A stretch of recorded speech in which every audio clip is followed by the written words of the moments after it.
30 पे स्टार्ट करेंगे। हरे कृष्ण माता ji, just few more minutes start in 30।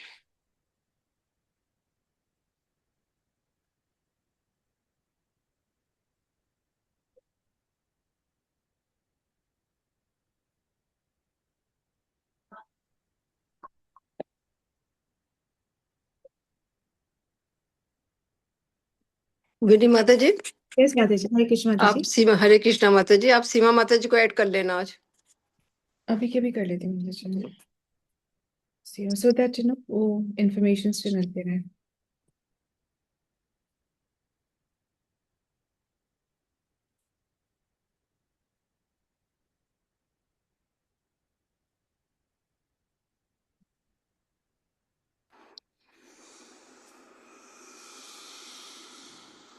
हरे कृष्णा माता जी, धन्यवाद। हरे कृष्ण माता जी, धन्य प्रणाम। मैंने आपको ऐड कर लिया। हरे कृष्णा। हरे कृष्ण गुंजन माता ji, Hare Hare Krishna. So I am so happy to see you. Very Hare nice. Krishna दी। Hare Krishna Preeti ji, Hare Krishna. I was missing you yesterday.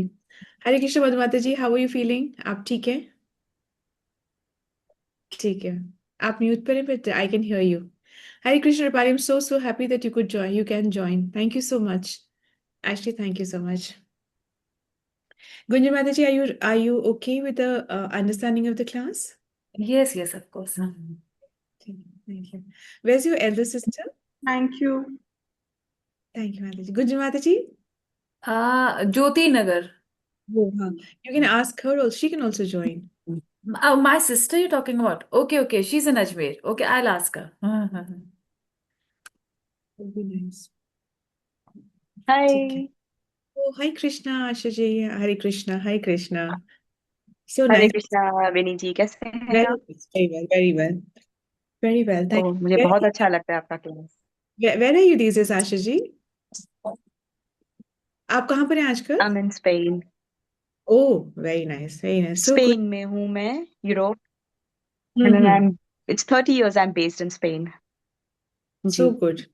I'm seeing you after so many years, after actually so many years. ये we shall So catch up very soon. I am gonna come in Vrindavan. ठीक है. We are thankful to Sonu Mata ji for actually suggesting the class. ठीक है. Yes, I am back. ठीक है. We'll just start. I'll just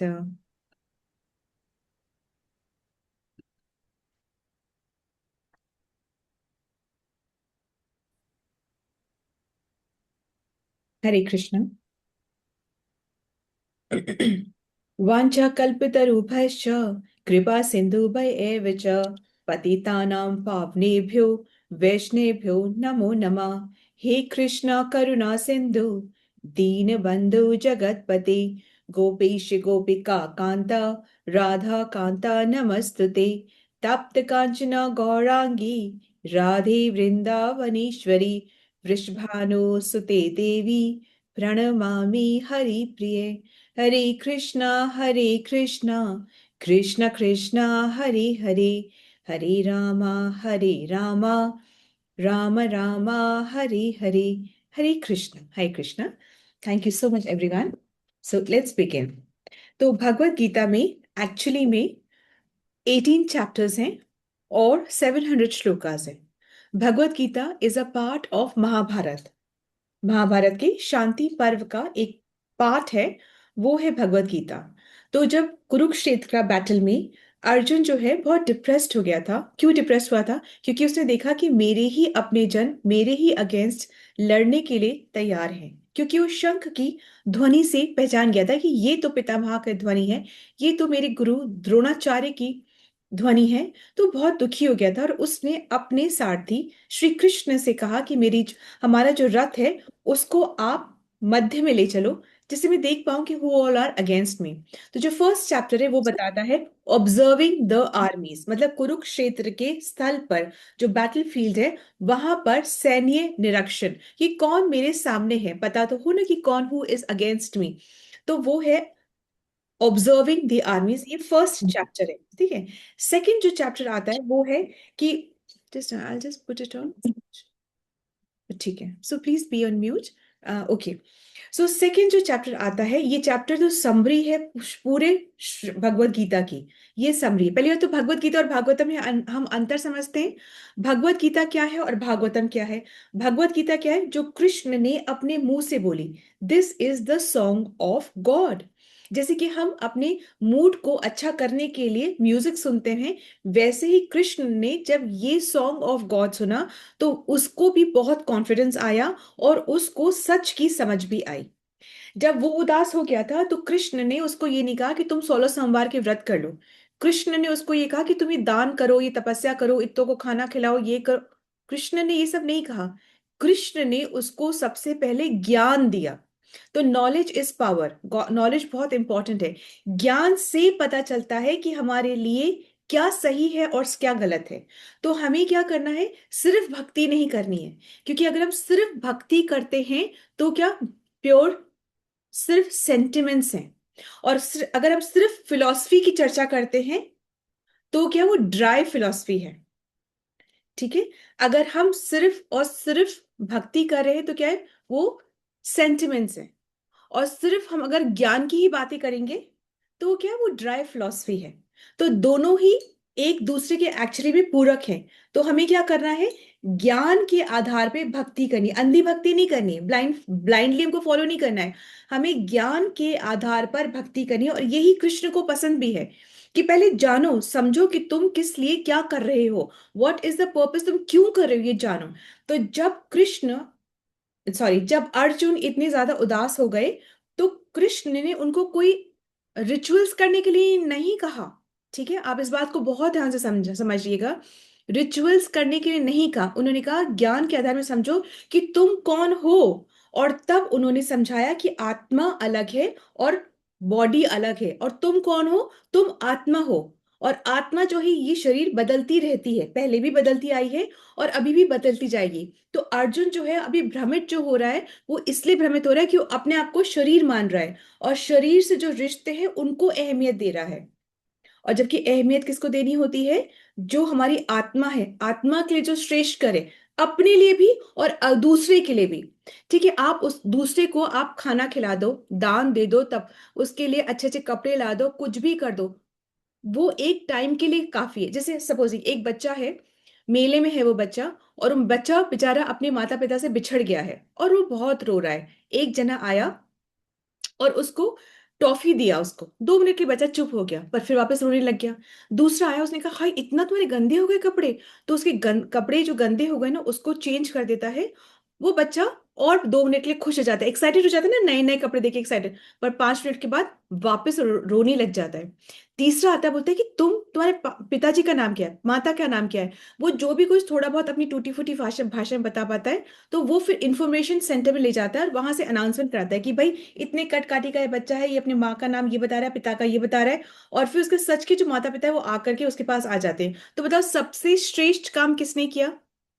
जिसने उस बच्चे को अपनी माँ अपने पिता से मिलवा दिया, जिसने उस बच्चे को उसके पिता से मिलवा दिया, वो श्रेष्ठ काम है ना। इसी प्रकार से हम किसी को पानी पिला दे, प्याऊ लगवा दे, खाना खिला दे, कपड़े दे दे, तो ये अच्छा है, पर ये अति उत्तम नहीं है। अति उत्तम क्या है? कि जब आप किसी की मदद करते हो, आत्मा को परमात्मा से मिलाने का कार्य करते हो, तो वो अति उत्तम है। अपने लिए भी हम अगर भला करना चाहते हैं तो बी सेल्फिश, अपनी आत्मा के लिए कार्य करो, डिसीजंस अपनी आत्मा के लिए लो। What is best for my soul, उसके प्योरिफिकेशन के लिए क्या बेस्ट है वो ही डिसीजन लो। और अगले के लिए भी आप उसको एक बार पैम्पर कर दोगे, अच्छे कपड़े देके, अच्छे गिफ्ट देके, खाना देके, मिठाइयां भिजवा करके, परंतु यदि आप उसको अपने खोए हुए रिश्ते के बारे में बताते हो तो वो श्रेष्ठ है, द मोस्ट है। एंड कृष्ण कहते हैं कि जो व्यक्ति मेरा नाम दूसरों को देता है वो मुझे सबसे प्रिय है। तो the easiest way to become dear to Krishna is, क्या है वो काम? वो काम क्या है? कि आप किसी और आत्मा को अपने परम पिता के साथ जोड़ पाए। ये कृष्ण के डियर बनने का सबसे शॉर्टेस्ट फॉर्मूला है। या बहुत सारे फॉर्मूलाज मिलेंगे, आज हम एक और फॉर्मूला करेंगे। तो खैर कोई बात नहीं, सेकंड चैप्टर में बताया जा रहा है कि 5 रीजंस बताते हैं अर्जुन कि मैं इसलिए वॉर नहीं करूंगा। क्या रीजन है? फर्स्ट रीजन बताते हैं कि कंपैशन, करुणा, कि उसमें बहुत करुणा है, वो सोच रहा है कि मैं अपनों को कैसे मार सकता हूं। तो बहुत सुंदर बात है, क्योंकि जिसके पास कंपैशन है, कृष्ण उसी के साथ खड़े हैं। हमें करने से पहले सोचना है कि मेरे ऐसे करने पे अगला हर्ट तो नहीं होगा, प्रॉब्लम्स तो नहीं होगी, ऐसा करने से क्या कॉन्सिक्वेंसेस होंगे, ये सोचना है। जो सोचता है कृष्ण उसके साथ खड़े हैं। दुर्योधन नहीं सोच रहा था तो कृष्ण उसके साथ नहीं खड़े थे। तो कृष्ण क्या समझाते हुए बोलते, कृष्ण उसको ज्ञान देते कि तुम आत्मा हो, तुम शरीर नहीं हो। तो आत्मा का जो कर्तव्य है तुम वो करो, शरीर से अपने संबंधों को नहीं देखो, तुम आत्मा से जो कर्तव्य है तुम उसको करो। सेकंड क्या होता है, वो कहता है कि डिस्ट्रक्शन हो जाएगा, डायनेस्टी का डिस्ट्रक्शन हो जाएगा, कुल का नाश हो जाएगा। तो इस पर कृष्ण क्या बोलते हैं कि अधर्म का नाश करना और धर्म का साथ देना ही श्रेष्ठ है। और तुम आदर्श बनो कि जो अधर्म का संग करो और अधर्म का नाश करो, मतलब धर्म का तुम संग करो और अधर्म का तुम नाश करो, और तुम आदर्श बनो, ऐसे बोलते हैं वो। फिर बोलता है मुझे पाप लगेगा, मैं इतना सबको इतना मार करके मुझे पाप लगेगा, मैं इतना पाप करना ही नहीं चाहता। बोलते भक्ति से सब पाप नष्ट होते हैं। ठीक है, फिर वो बोलता है कि मैं अगर जीत भी गया तो मैं अपनों के लिए तो ये युद्ध लड़ रहा हूं, वो ही नहीं होंगे तो मैं किसके साथ में अपनी सुख को शेयर करूंगा, है ना? तो किसके साथ में अपने सुख को शेयर करूंगा? तो वो क्या बोलते हैं, वो बोलते हैं देखो तुम जीतोगे तुम राज्य करोगे, और हार गए तो स्वर्ग मिलेगा। इसलिए अपने धर्म को, अपने कर्तव्य को तुम निभाओ, और ये मत सोचो कि क्या होगा, तुम बस ये करो कि मेरा धर्म है, और धर्म में तुम अपना ड्यूटीज को निभाओ। ठीक है, कहीं पर भी कहीं पर भी कृष्ण ने ये नहीं कहा कि तुम सब कुछ छोड़ के बस मेरी भक्ति करो, ऐसा कहा? पहले में ही डांट लगाई कि ये क्या, वो तो निकल जाना चाहता था, अर्जुन तो निकल के भक्ति करना चाहता था, कहता तुम्हें छोड़ दे रहा, ये मैं नहीं मार सकता हूँ सबको, मुझे तो जंगल जाके मैं भक्ति करना चाहता हूँ, अगर भक्ति ही में अल्टीमेट बेनिफिट है तो मैं भक्ति करना चाहता हूँ। तो कृष्ण ने एक भी बार इनकरेज नहीं करा। उन्होंने क्या कहा, उन्होंने क्या कहा, उन्होंने ये, ध्यान से सुनिए, उन्होंने ये नहीं कहा कि युद्ध करो। कई बार हमको लगता है ना कि वो तो बेचारा करना भी नहीं चाह रहा था, ये कृष्ण ही है, युद्ध करो युद्ध करो युद्ध करो, युद्ध वध करो वध करो नहीं, उन्होंने कभी भी नहीं कहा युद्ध करो, उन्होंने कहा अपना कर्तव्य करो। अपने को पहचानो कि तुम्हारा स्वभाव क्या है, तुम्हारा बेसिक नेचर क्या है, और जब तुमने उस बेसिक नेचर से अपने कर्तव्य को अपना लिया है तो फिर तुम उसको निभाओ। कर्तव्य न निभाना और भक्ति करना एकदम क्रॉस है, नॉट अलाउड एट ऑल।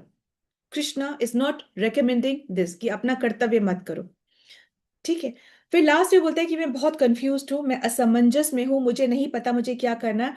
तो कृष्ण इस पे कहते हैं कि तुम सेवा करो और अपनी बुद्धि का इस्तेमाल करो। ठीक है, और फिर वो उसको ज्ञान देना शुरू करते हैं। अब आता है चैप्टर 3। तो चैप्टर 1 क्या है, ऑब्जर्विंग द आर्मीज। चैप्टर 2 क्या है, चैप आत्मा और शरीर के बारे में ज्ञान। ठीक है, और चैप्टर 3 अब जो शुरू हो रहा है वो क्या है, कर्म योग। कर्म योग, कर्म हम समझते हैं, कर्म से क्या मतलब होता है, एक्शन, कर्म करना, एक्शन करना, कोई भी कार्य को करना। और कर्म योग, योग मतलब क्या होता है, योग हम मतलब क्या होता है, वन योग, वन इज टू, मतलब जोड़ना। तो कार्य ऐसा करो कि वो आपको कृष्ण से जोड़े। ठीक है, कार्य ऐसा करो, तो ये कैसे करे कार्य, ये ट्रिक है, और इस ट्रिक को चैप्टर 3 में समझाया जाएगा। ठीक है, चैप्टर 3 में जैसे शुरू होता है तो हम देखेंगे कि अर्जुन जो है वो अभी भी अपनी रिस्पॉन्सिबिलिटीज को करने से हट रहा है, अपने कर्तव्य को करना वो अवॉइड कर रहा है। अर्जुन अभी भी, अभी समझा नहीं है, वो अभी अभी अवॉइड कर रहा है। ठीक है, और वो क्या करना चाहता है, वो बस एक बार एकांत में जाकर के भक्ति करना चाहता है। तो कृष्ण कहते हैं देखो अर्जुन, तुम्हें अपनी जिम्मेदारी तो निभानी पड़ेगी, अपनी रिस्पॉन्सिबिलिटीज तो तुम्हें करनी पड़ेगी, कर्म तुम्हें करना ही है, कर्म तो हम करे बिना रह ही नहीं सकते। हम चाहे कहीं भी हिमालय में जाके बैठ जाए ना तो भी हम कर्म तो कर रहे हैं, सांसें तो ले रहे हैं, बैठे तो हैं, है ना, अपने आप को बचा तो रहे हैं, कर्म तो हम कर ही रहे हैं। तो अर्जुन को कृष्ण समझाते हैं कि तुम्हें रिस्पॉन्सिबिलिटीज तो अपनी उठानी है, कर्म तो तुम्हें करना है, मेहनत तो तुम्हें करनी है, प्रयास तो तुम्हें करना है। ये वो कहते हैं। अब ये सब करना क्यों है, क्योंकि हम जब अपने कर्म को करते हैं तब क्या होता है, हमारी शुद्धि होती है। It's a process actually. तो हमारी शुद्धि होती है, और शुद्धि मतलब कि हमारी इंद्रियां जो है, जो सेंसेस है ना, ये वश में होती हैं। ये खुली नहीं छोड़ दी जाती हैं, ये वश में होती हैं। हम उनको रिस्ट्रिक्ट करते हैं। आंखों को हो सकता है कुछ भी देखना पसंद हो, परंतु जब हम रिस्पॉन्सिबिलिटी के साथ अपने कर्तव्य का पालन करते हैं तो हमारी शुद्धि, प्योरिफिकेशन होता है, और हमें समझ में आता है कि हमें आंखों से क्या करना है, कान से क्या करना है, जीवा से क्या करना है। इसको बोलते हैं इंद्रिय सेंसेस जो होती है ना, वो रेगुलेटेड होती हैं, है ना, वो रेगुलेटेड होती हैं। ठीक है। और उसके बाद में जब सेंसेस रेगुलेटेड होती हैं, तब फिर आप अपने गोल की तरफ, अपने पर्पस की तरफ मूव करते हो। आपको समझ में आता है ना कि हाँ, ये मेरा रास्ता है, मुझे इधर जाना है, हर जगह नहीं, मुझे नहीं भटकना है। ठीक है। और फिर अल्टीमेट गोल क्या होता है, हमारे जीवन का अल्टीमेट गोल क्या है, कि ये जो जन्म और मृत्यु की जो हम साइकिल में फंसे हुए ना, उससे हमें छुटकारा मिल जाए, वन। और सेकंड क्या है, हमें कृष्ण प्रेम प्राप्त हो, ये सेकंड। ये दो ही गोल है, इसके अंदर सारा कुछ आ जाता है। जैसे कोई कहानी नहीं सुनते थे बचपन में, कि वो गणेश जी की पूजा हुई, तो वो जो बूढ़ी अम्मा थी, बूढ़ी नानी थी, उसने कहा कि मैं अपने, वो अंधी थी, तो उन्होंने कहा कि मैं अपने पोते का मुंह देखना चाहती हूँ, समथिंग ना, एक ही उसने वरदान में सब कुछ मांग लिया, है ना। तो भक्ति भाई वही कर सकता है जिसका पेट भरा हो, जिसके घर पे छत हो, जिसके घर में शांति हो, कलह ना हो, है ना। ये सब जब चीजें होती तभी हम भक्ति कर सकते हो। यूं ही नहीं हम भक्ति कर लेते, उसके लिए भी अरेंजमेंट चाहिए होता है। तो प्रयास हमें करना है। प्रयास मतलब हम बहुत तरीके से प्रयास कर सकते हैं। हरि का नाम लेना है, मंदिर में जाना है, अर्चा विग्रह की सेवा करनी है, साधुओं का संग करना है, श्रवण करना है, हमें श्रवण मतलब सुनना है, और अपनी हमको साधना करनी है। इस तरीके से हम कर सकते हैं। तो अब अर्जुन कहता है कि सिर्फ भक्ति कर लूं मैं, अभी भी कह रहा है कि सिर्फ भक्ति कर लूं मैं। तो कहते नहीं, बिना ज्ञान के तुम भक्ति कर भी नहीं सकते, क्योंकि वो सिर्फ बिना ज्ञान की भक्ति करोगे तो क्या है, वो सेंटिमेंट है। और अगर आप सिर्फ ज्ञान ही रखोगे, भक्ति नहीं करोगे, तो फिर मेंटल स्पेकुलेशन, आप बहस करना सीख जाओगे। एब्सोल्युटली, आप डिबेट्स करना सीख जाओगे। पर क्या ये जीवन का उद्देश्य बहस करना है? क्या इस जीवन का उद्देश्य डिबेट्स जीतना है? नहीं। तो फिर हमें ज्ञान के साथ में भक्ति करनी है। ज्ञान मतलब क्या? ज्ञान मतलब कि व्हाट्सएप नॉलेज नहीं। ज्ञान मतलब कि स्टेशनरी से जाके बुक्स खरीद लो और उसको पढ़ लो, नहीं। ज्ञान हमें परंपरा से, मतलब बोनेफाइड गुरु से प्राप्त होना है। आपको पूरा का पूरा हक है कि आपको पूछने का कि आप जो हमें बता रहे हो, आपको कहां से पता चला, फिर उनको कहां से पता चला, और ये परंपरा सीधे कृष्ण तक जाती है, तो you are in the correct path, otherwise you have to check. Understand? तो गुरु, साधु और शास्त्र की सुननी है, तभी हमें प्रॉपर ज्ञान मिलता है। अब जो भक्ति है, ज्ञान से भक्ति करनी ही बोल रहे हैं ना, जो भक्ति है, भक्ति एक्चुअली बहुत साइंटिफिक है। It is very scientific. आप जो करोगे वैसा आपको फल मिलेगा। एक प्रोसेस है, जो भी फॉलो करेगा उसको बेनिफिट मिलेगा। It's a process. ठीक है। प्रोसेस, कोई भी कार्य करना है, चाहे वो रिश्ता निभाना है, चाहे वो आपको अपने करियर में कुछ करना है, चाहे आपको जीवन में कुछ भी करना है, कुछ भी समझना है, तो एक तरीका होता है। वो क्या तरीका होता है, कि सबसे पहले आपको संबंध बनाना है। किसी भी चीज, जैसे आपको गाड़ी ही खरीदनी क्यों ना हो, तो पहले आपको संबंध, आपने जब गाड़ी देखी, आपको लगता है हाय ये गाड़ी मेरे पास भी हो, संबंध बनाया ना कि हाय ये गाड़ी मेरे पास भी हो। पहले आप संबंध बनाते हो। तो पहले आपको क्या, भक्ति में पहले आपको संबंध बनाना है, कि आपको समझना है कि मैं आत्मा और वो परमात्मा, तो हमारा संबंध क्या है। ठीक है। सबसे पहले हमें संबंध बनाना। तो एक्चुअली में आत्मा क्या है? आत्मा पार्ट एंड पार्सल ऑफ परमात्मा, या आत्मा जो है वो पार्ट है कंप्लीट का। हम जो हैं, आत्मा जो है वो एक छोटा सा पार्ट है, एक वो होल जो है, जो पूर्ण है, उसका एक छोटा सा पार्ट है। ठीक है। और जो छोटा सा पार्ट होता है, उसका रिस्पॉन्सिबिलिटी या उसका कर्तव्य क्या बनता है, कि वो जो पूर्ण है उसकी सेवा में रहे। जैसे कि ये हाथ है, ठीक है, और ये उंगली है। ये उंगली, this is a part of this hand, है ना। अगर आप ये सोचे कि मैं अलग से रहना चाहती हूं, ठीक है, 2-3 दिन तो सरवाइव कर जाएगी, उसके बाद ये नहीं सरवाइव कर पाएगी। इसकी पूर्णता किसमें है? जब ये इससे मिल करके रहे, तभी इसको पोषण भी मिलेगा, इसको शक्ति भी मिलेगी, और ये अपना इसका अस्तित्व भी होगा। ठीक है, इसी तरीके से आत्मा जो है वो पार्ट ऑफ कंप्लीट है, पूर्ण क्या पार्ट है, और आत्मा का रिस्पॉन्सिबिलिटी है कि वो पूर्ण की सेवा में रहे। अब एक बात, सेकंड पॉइंट और बहुत ध्यान से सुन लीजिए कि ये जो आत्मा है, ये जब पूर्ण के साथ होती है तो मर्ज नहीं हो रही है, ये छोटी उंगली कहलाएगी, इसका पूरा अस्तित्व है, आइडेंटिटी है। इसी प्रकार से आत्मा परमात्मा में मर्ज नहीं हो जाती है। कोई शिकंजी नहीं है कि चीनी घुल जाती है, ऐसे नहीं होता है। आत्मा की अपनी आइडेंटिटी रहती है हर जगह पर, हर जगह पर। ठीक है, सो फर्स्ट प्रोसेस क्या होता है हमारा, संबंध बनाना। सेकंड प्रोसेस क्या है, अभ्युदय, मतलब कि एक प्रोसेस, एक तरीका होता है, संबंध बनाने के लिए भी एक तरीका होता है। और कलयुग में अगर हम अपना संबंध भगवान के साथ में बनाना चाहते हैं तो एक ही तरीका है, और वो तरीका क्या है, कलयुग का जो यज्ञ है वो है संकीर्तन। कलयुग का जो तरीका है वो है संकीर्तन, और कोई तरीका नहीं है। हर युग का कोई ना कोई तरीका होता है। सतयुग का तपस्या थी, फिर उसके बाद में त्रेता युग आया, उसकी कुछ था, फिर द्वापर आया, उसका कुछ था। द्वापर में क्या था, अर्चा विग्रह सेवा। ठीक है, सतयुग में क्या था, तपस्या करना, बहुत लंबी उम्र थी, तपस्या बहुत। उसके बाद में क्या आया, उसके बाद में त्रेता। त्रेता में क्या, क्या यज्ञ होम हवन ये सब करना, शुद्धता के साथ करना। उसके बाद में क्या है, द्वापर आया, द्वापर में अर्चा विग्रह सेवा। ठीक है, अब कलयुग है। अब कलयुग क्या क्या है, अब हम यज्ञ करना चाहे भी तो यज्ञ नहीं कर सकते। क्यों, कुछ चीज शुद्ध है ही नहीं, ना ब्राह्मण का उच्चारण शुद्ध है, ना घी शुद्ध है, ना उसमें जो भी चीजें पड़ती है वो शुद्ध है, कुछ भी शुद्ध नहीं है। और हम जानते हैं जब हम कर्म कांड करते हैं तो उसके अंदर में एक भी अशुद्धता हमारा फल ही चेंज कर देती है। इसलिए सबसे आसान है कलयुग, कि कलयुग का जो जो यज्ञ है वो है संकीर्तन यज्ञ। बिल्कुल सिंपल है, बिल्कुल सिंपल है, बस वो ही हमें करना है। इससे होगा क्या, प्रयोजन क्या है, पर्पस क्या है, गोल क्या है, क्या है गोल, कि हमें भगवत प्रेम की प्राप्ति होगी।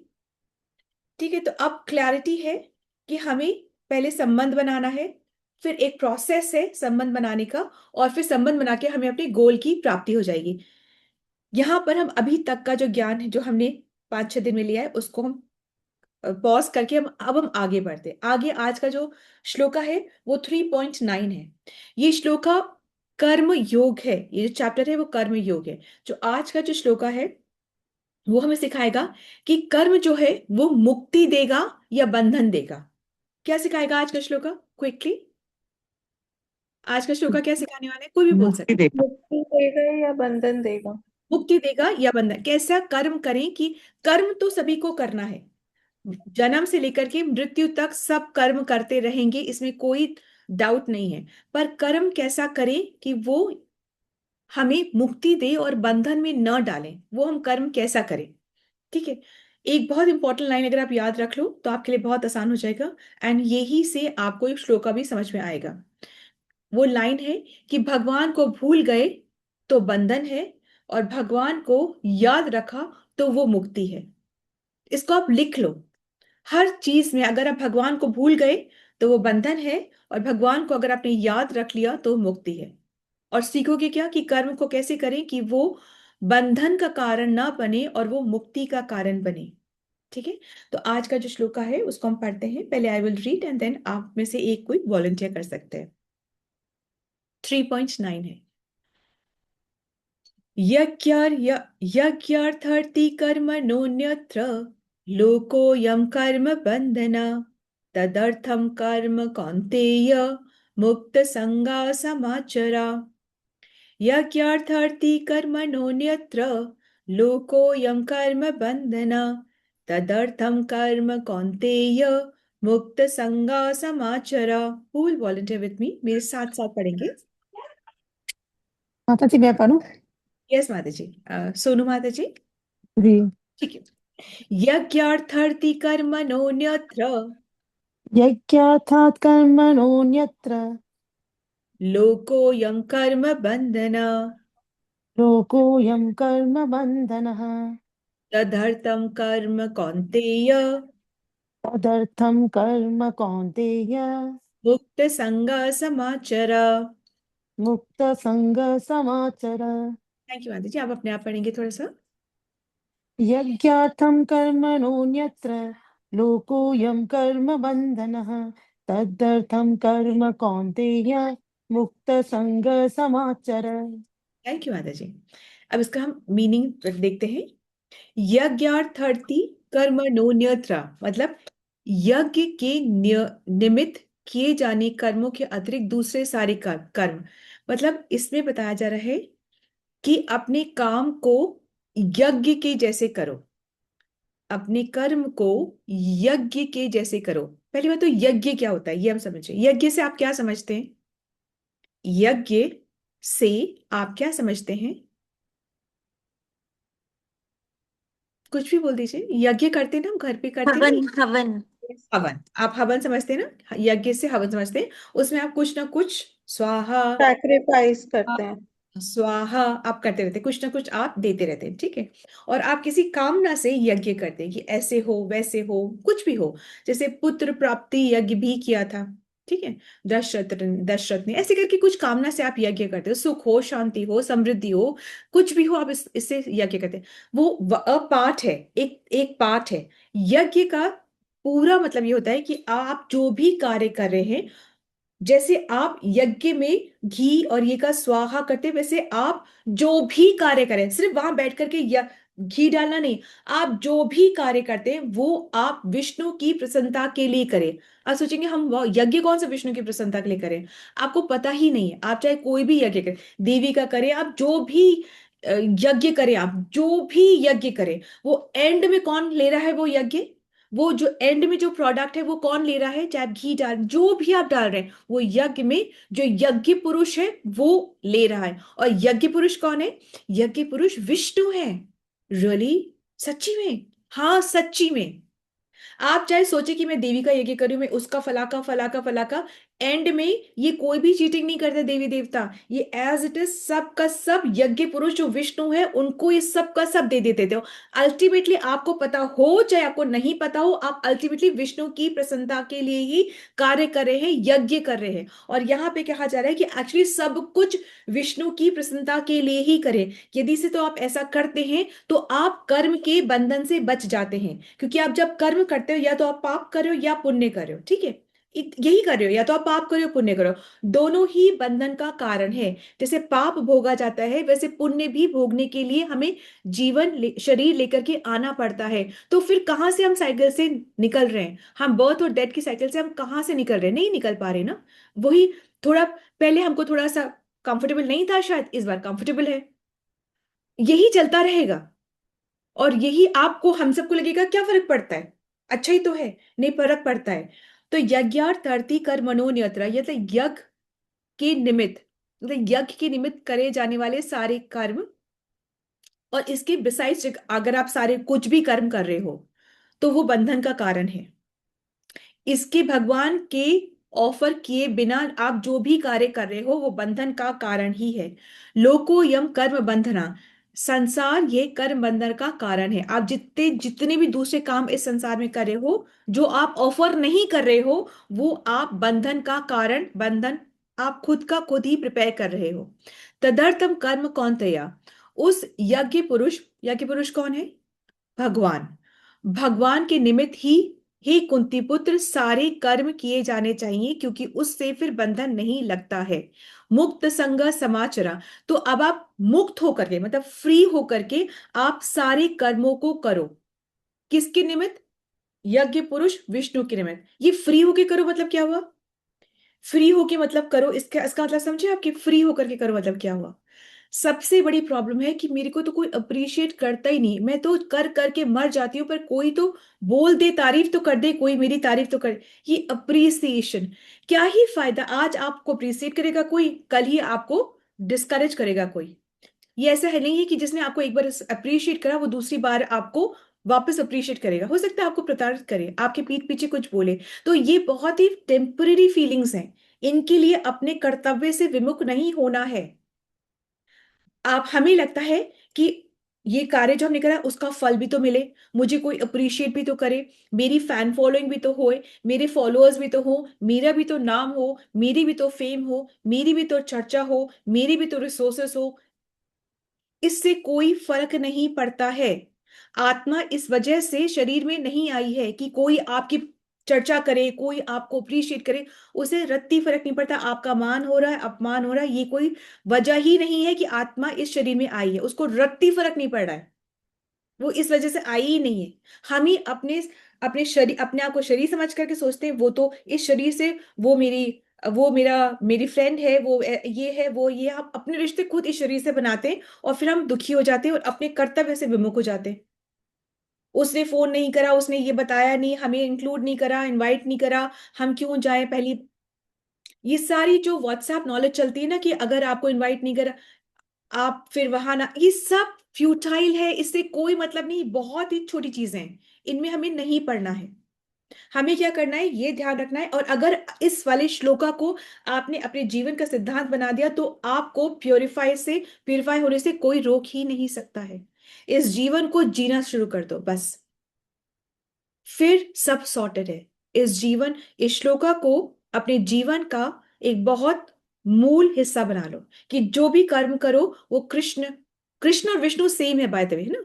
तो विष्णु की प्रसन्नता के लिए ही वो सारे आप कर्म करो। This shloka has the trick कि आपके कर्म जो है वो आपको बंधन में न डाले।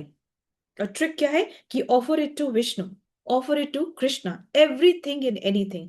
तब आपका जो कर्म है वो कर्म योग बन जाता है। फिर आपको वो कर्म जो है भगवान से कनेक्ट कराता है। तो कोई भी आपको कुछ चीज करने के लिए मना नहीं कर रहा है, बट और आपका एंजॉयमेंट भी कम नहीं होगा। सपोजिंग से आप मॉर्निंग वॉक पे गए हो, आपने गरम गरम जलेबियां बनती हुई देखी, आपको जलेबी खाने का मन करा। एक तरीका है कि आपने जलेबी पैक करी, वहीं पर आपने खा लिया और तृप्त हो गए, ठीक है। दूसरा क्या तरीका है कि आपने जब गरम गरम जलेबियां बनती हुई देखी, आप घर आए, आपने अच्छे से भगवान को ऑफर करा और प्रसाद के रूप में आपने उसको पाया, ठीक है। अब इसमें क्या हो, जलेबी आप वहां भी खा रहे हैं, जलेबी आप यहां भी खा रहे हैं। एक आप कर्म बंधन में पड़ गए और एक आप मुक्त हो गए, ठीक है, ठीक है। यहां तक हमको समझ में आ रहा है। आप विष्णु के सिवा किसी के लिए भी कार्य करोगे, मैं तो अपने बच्चों के लिए कर रहा हूँ, मैं अपने परिवार के लिए कर रहा हूँ, work is worship for me, मेरा तो कर्म ही मेरा धर्म है। और क्या बोल सकते हैं, मैं स्वर्ग प्राप्ति के लिए कर्म कर रहा हूँ, अच्छे जीवन के लिए कर्म कर रहा हूँ, मैं इसलिए पढ़ाई कर रहा हूँ जिससे कि मेरी लाइफ कंफर्टेबल हो। एक्चुअली माता पिता को भी कुछ पता होता नहीं है, ठीक है। वो उन्होंने जो करा वो ही सिखाते हैं। वो अच्छा पढ़े लिखे, अच्छी जॉब करिए, अच्छा कंफर्टेबल घर बनाया, अपनी जिम्मेदारियों को पूरी करिए, और वही चीज वो अपने बच्चों को भी सिखाते हैं, ठीक है। पर ये तरीका नहीं है, ये तरीका नहीं है।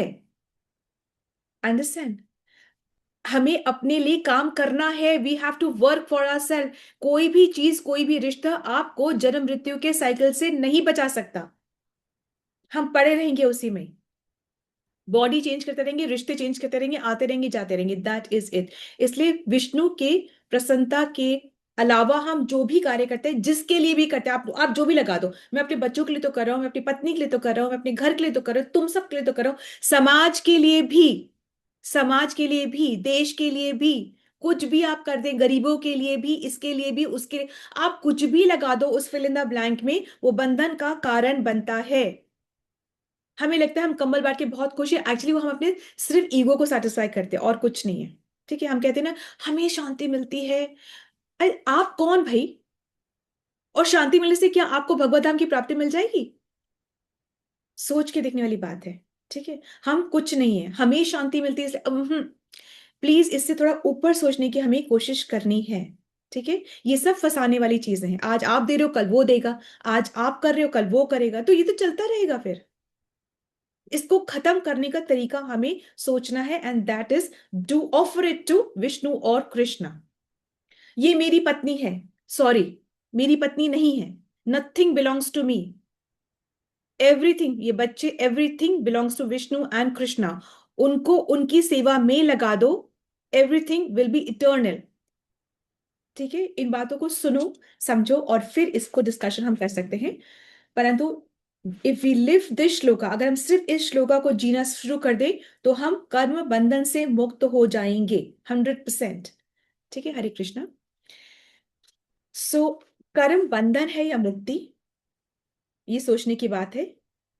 और मुक्ति चाहते हैं कर्मों से और इस बर्थ और डेथ की साइकिल से, तो we have to offer all our work. हमको यज्ञ करना है, कर्म यज्ञ के रूप में करना है। यज्ञ मतलब ऑफरिंग टू विष्णु। हमको अपने हर कर्म को यज्ञ के रूप में करना है, ठीक है। Hare Krishna. Thank you for your understanding. Shrila Prabhupada की जय, श्रील व्यास देव की जय, श्रीमद् भगवत गीता की जय, आप सभी भक्तजन की जय। अब आपके पास कोई क्वेश्चन है तो आप पूछ सकते हैं।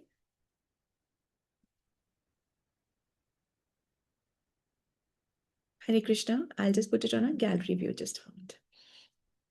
कोई क्वेश्चन है, कुछ चीज नहीं समझ में आई है, कुछ चीज बहुत अलार्मिंग लगी है कि ये क्या हो रहा है तो आगे आपका कोई प्री कंसीव नोशन है, आइडिया है, उसको आप शेयर करना चाहते हैं, so we can do that for 2-3 minutes. ठीक है। सो आई अंडरस्टैंड कि नहीं है, आपको सब कुछ समझ में आ गया, या तो बिल्कुल कुछ नहीं आया या फिर सब कुछ आ गया, तभी हम चुप होते हैं, है ना। या तो हमको सब कुछ आ गया या हमको कुछ भी नहीं आया। बोथ द केसेस, इसको हम थोड़ा मंथन करेंगे और कल की क्लास हम थोड़ा जल्दी लेंगे। आपको क्या टाइम सूट करता है? 12:30 to 1:30 टाइम सूट कर जाएगा आपको? ठीक है। कल का क्लास, बिकॉज इवनिंग में मेरी कुछ एंगेजमेंट है, इसलिए कल 12:30 to 1:30, ठीक है, तो हम क्लास लेते हैं। Krishna, thank you. Let's all join our hands and pray to Krishna and seek his blessings so that we can all become sincere devotees and do our chanting offenselessly and sing the glories of Krishna far and wide. Hare Krishna. Let's all join our hands and pray to Krishna and seek his blessings to bless all those who are suffering from any kind of ailments to recover faster. Hare Krishna. Let's all join our hands and pray to Krishna and seek his blessings for the strength that we need for our spiritual growth. Hare Krishna, Krishna Krishna, Hare Hare, Hare Rama, Rama Rama, Hare Hare. Hare Krishna, Dhanapram, thank you so much for your presence and your participation. Krishna willingly, we will meet tomorrow. Hare Krishna. ठीक है, आज श्लोका आप बोलते रहिए, उसका आपको न भी समझ में आए, पता है, ये सुनने का ही जो तपस्या आप कर रहे हैं ना, ये बहुत बड़ी तपस्या है। ये जो आप सुनने की तपस्या करते हैं, उसी से आपको भगवत धाम की प्राप्ति हो जाएगी। खत्म बात, इतना। और ये शास्त्रों में लिखा है, आप समझे बहुत अच्छा, न समझे कोई बात नहीं। आप श्लोका बहुत शुद्धता से पढ़ पाए बहुत अच्छा, न पढ़ पाए कोई बात नहीं, फिर भी प्रयास करिए पढ़ने का। सिर्फ पढ़ने से, सिर्फ श्रवण मात्र से डायरेक्ट भगवत धाम की प्राप्ति हो जाएगी 100%, ठीक है। Hare Krishna. Thank you so much. I end the session. दंडवत प्रणाम माता जी। Hare Krishna. Hare Krishna, Hare Krishna, Hare Krishna. Dandavat pranam Mataji. Thank you so much Hare for wonderful Krishna. class. Hare Krishna. हरे कृष्ण माता जी, दंडवत प्रणाम। प्रणाम प्रवीणा माता जी। हरे कृष्ण। हरे कृष्ण, हरे कृष्ण। Hare Krishna. हरे कृष्ण माता ji. Hare Krishna. Krishna Mataji. Krishna. Hare Krishna. Hare Krishna. So I end the session. Thank